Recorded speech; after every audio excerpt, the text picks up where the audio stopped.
Welcome to the Becoming a Pilot podcast, where we share first-hand experiences, practical advice, and insights from pilots at every stage of their journey. I'm your host, Dave Angus, and whether you're just starting out or working towards your next rating, we're here to help you navigate the path to becoming a pilot. So buckle up, stay tuned, and let's talk all things aviation. This podcast is brought to you by Genesis Flight College, Canada's premier flight centre. With an advanced fleet of Diamond aircraft and experienced instructors, Genesis Flight College provides top-tier training in the heart of southern Georgian Bay. Ready to start your journey to becoming a pilot? Inquire today. Welcome to the Becoming a Pilot podcast. My name is Dave, and today I'm joined by Geoff Hayes. Hey, perfect. So Geoff is one of our Class 2 instructors here at Genesis.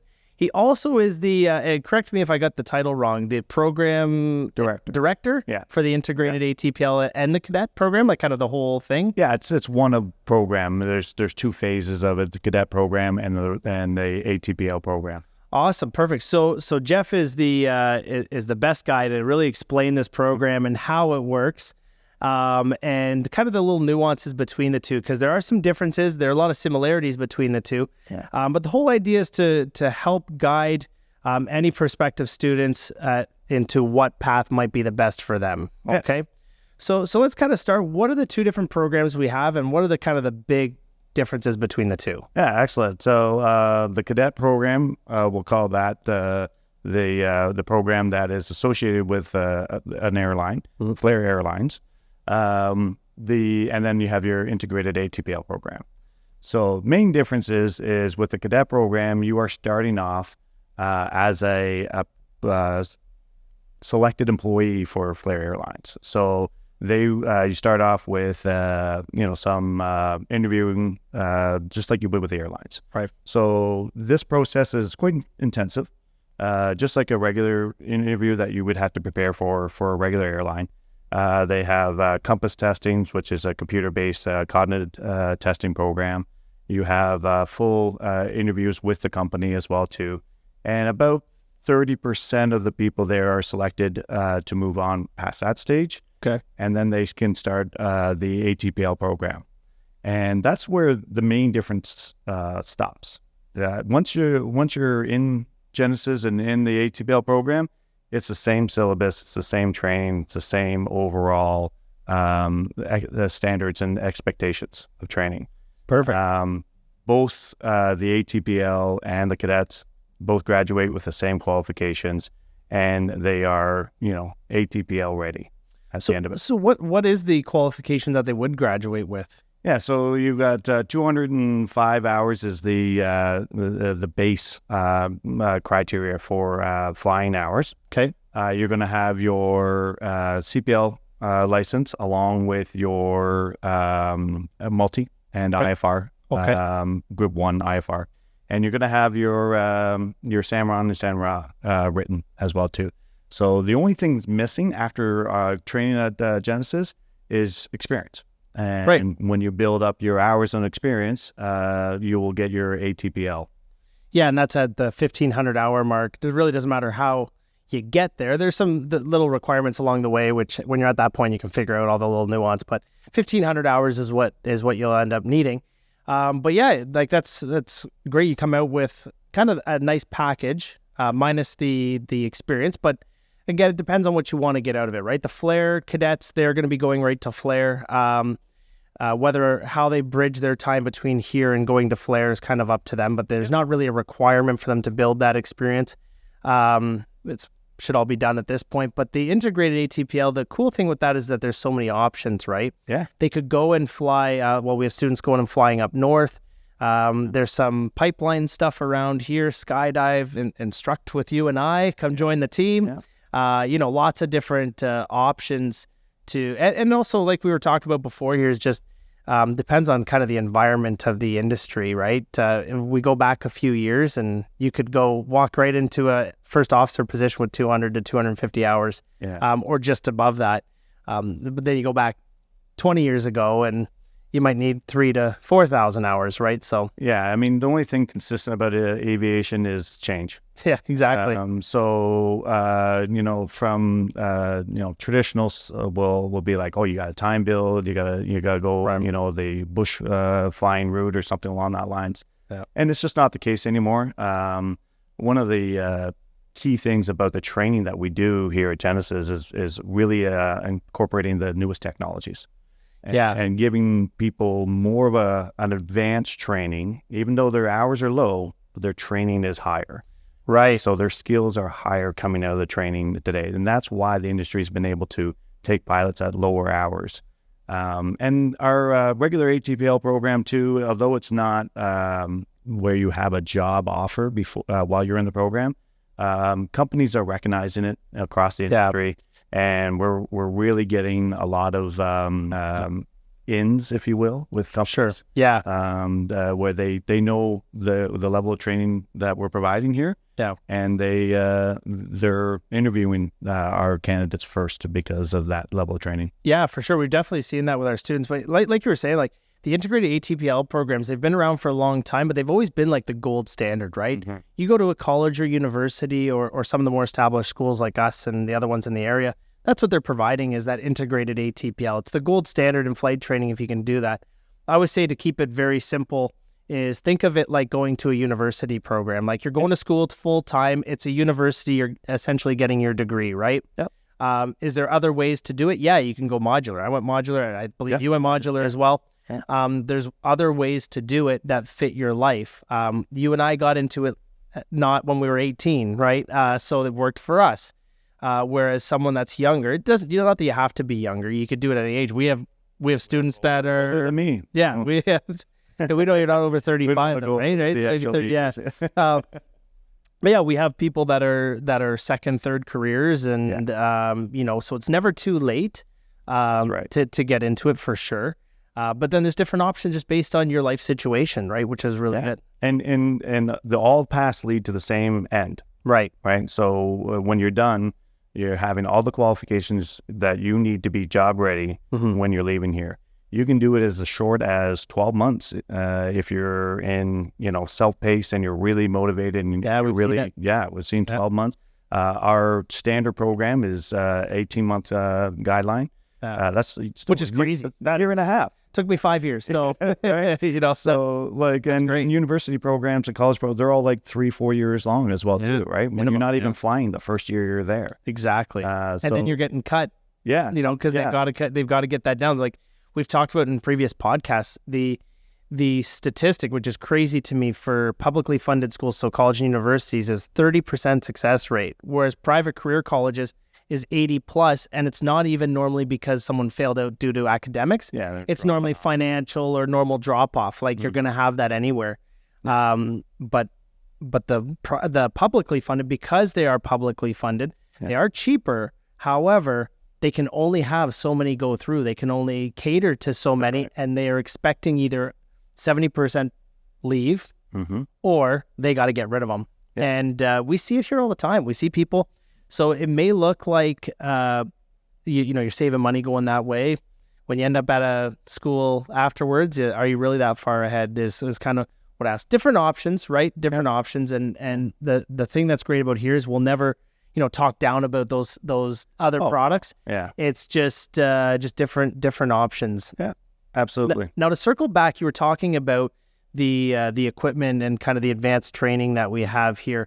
Lots of integrated programs around, and I would say overall, I've been to many different schools. Instructors are fantastic everywhere. I like to say we're the best, but instructors would disagree. Yeah, but instructors overall are normally pretty good. Yeah. But the big difference is the equipment. So what would be the advantage of someone coming to Genesis and flying the advanced DA-40, DA-42 aircraft with a glass cockpit versus a clapped out 172 that is falling apart?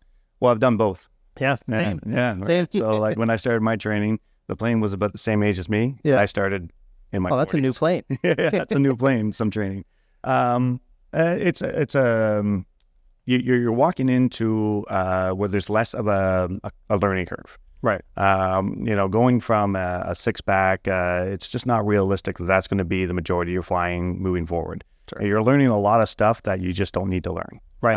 And then when you try to advance into the next level, you got to relearn it all over again. Right. So hitting the ground running basically is the idea here. And then not just the aircrafts, but the ground school, the advancements that we have in our ground school training. You're being taught by old's not the right word. Past Air Canada captains, and you're being trained by some military veterans as well too. Right. We have an amazing staff here. We have an amazing, real eclectic group from all different exactly. And they're all dedicated. Yeah. It's one of the core of our companies is the people that we have here. So it makes for the training that they're going to do. And then, we're committed also to the advancement of the technology. So we have, a mixed reality simulator, which is new to the industry, and we'll be the first to have it certified for flight training. Yeah, which is really cool. Really cool stuff. Yeah, but, and also cost savings too. Like ultimately, when this all comes in, like it just drives costs down, which people always that's the biggest burden to the entry of getting to become a pilot is cost. Yeah, right. It's not cheap. No, and the thing that I really like that we're doing here is really embracing that change and trying to help out the customer, right? Trying to help out the prospective students. Last night we hosted this webinar, and we host them all the time about getting into flight training. Yeah. And one of the stats that we talked about is 660,000 pilots are going to be needed within the world in the next. Now the stat's a little older, but within the next 8 years from now. Yeah. That's a ton of pilots. Now, right now, they're saying in North America alone, if we keep the trend that we're at, we're going to be negative 13,000 pilots in the next 8 years. Yep. So we're not even going to be able to make up for the attrition of people, retiring and moving on and whatever. Yeah. So how do we fix that? Well, the issue, there's more than enough people want to become pilots. Yes. It's the cost to get into it. Yeah. And so how do we drive that down? Well, the price of fuel is not going down. The price of maintenance and parts and all that's not going down. So how do we do it? Well, simulators. That's the thing. And so it's nice to see that Transport Canada's on board as well. Yeah. I'm working with Genesis and a couple other schools to really try to get this in. And we're on the leading edge of that. Yeah. We're working right with Transportation Canada, getting some of this technology on board to help advance it. And it's not. I mean, it's new to us, but it's not new. No. Air Force and across the world have been using this type of technology, and even athletics training in this type of technology. It's not new technology, but it's new to be approved for flight training. Yeah, and that'd be great. It'd be really cool to see the day where you could do half of your training in a simulator and half of your training in an airplane, or even more. Hey, you know what? How can they teach someone to fly a fighter jet in a simulator, but we can't teach someone how to fly, a single engine piston aircraft in a simulator, right? Like the technology's there. We've seen it with the mixed reality for sure. It's incredible how good it is. And it's only getting better, right? It's in its infancy right now with us, but it's only getting better and better and better, which is great. So the nice thing is with our cadets, I think that is really the one, or cadets or integrated students, that's the big leg up that they have, is that access to the simulator. Most schools don't have this. Yeah, exactly. And traditionalists in the industry will talk about, having low hour pilots going into a cockpit of an airliner, and it just doesn't seem realistic. But with these types of technology, they're actually, maybe their in-plane time is significantly lower, but their skill development and their experience level is way higher than what it used to be in that same plane time. 100%. Right. Yeah. And that's the big leap. We can basically teach you everything you need to know to go into a cockpit of 737, and you will get that in the ATPL program. Just wait till the simulator gets here. And we have a brand new 737 simulator coming into Genesis fold as well too. Yeah. And it also has the capability of even learning an Airbus down the road as well too. Oh, cool. So these are all elements that Genesis is putting together to give our students the advantage into the marketplace when they're done here. Yeah. Yeah. So if there's lower the costs. Well, if there's one thing as well, if you're anything, if you know a prospective student is like me, loves technology, this is a great place to get into because it's you get to be so involved in it. When Dave came out and was like, look at this mixed reality sim, look at all these simulator things, I was like a kid in a candy shop. I love this stuff. I mean, I've spent more time in the simulator, and I'm already got my license. I already got all the qualifications. I spent more time in there than anybody, just because I love it. It's just fun to do. Before I became a pilot, that's what I did at home. Same. Right? And that's common. And there's definitely a lot of the students we are seeing, because that's more common, are coming in with a lot more skill and knowledge before they even start, which is fantastic. It helps a lot. Helps a lot. I find the biggest thing is like sight lines, right? Like they come in and you try to get you're talking about a circuit. They may not know what a circuit is because in the simulator they maybe never did that. Right. But when you say, okay, I want you to line up on final, they normally can. Like they can normally do that. They can normally have a good sight picture of height and things like that. Yeah. So it is really good. So now to anybody listening that is interested in maybe learning more about the program, so we do have the events page on our website, flygenesis.ca events. But if they want to apply and start taking a step forward, what's their next step? What do they do? Exactly what you said. Go to the web page that Genesis is set up for. Now, you can get more information if you want more information first. You can email for more information, attend one of the webinars that we're hosting in order to get more information. But the application's got to go in. That's job one, right? The application comes in. We look at every single application. We take them all very seriously, and we want everybody who can do it in order to give them the success to do it. Right. And then from there, it's just a matter of figuring out what path is best for you. Whether you want to go to the cadet route and go through the interview right at the very beginning, or whether you want to interview just to be a student and do the modular or even a full-time ATPL route as well too. Yeah.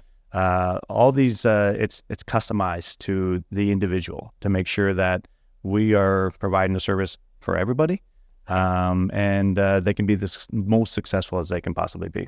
Yeah, that's just it, right? The first thing to do is just get that ball rolling. Yeah, get the application. As somebody asked last night was, when should I apply? Well, you can never be too early. Yeah. You can always be too late though. Yeah. So just get it going, get the steps, the motion going forward, and then constantly just be trying to, learn a little bit, right? Watch. We got lots of videos now with us. There's lots of great videos on YouTube. Start learning a little bit about the industry.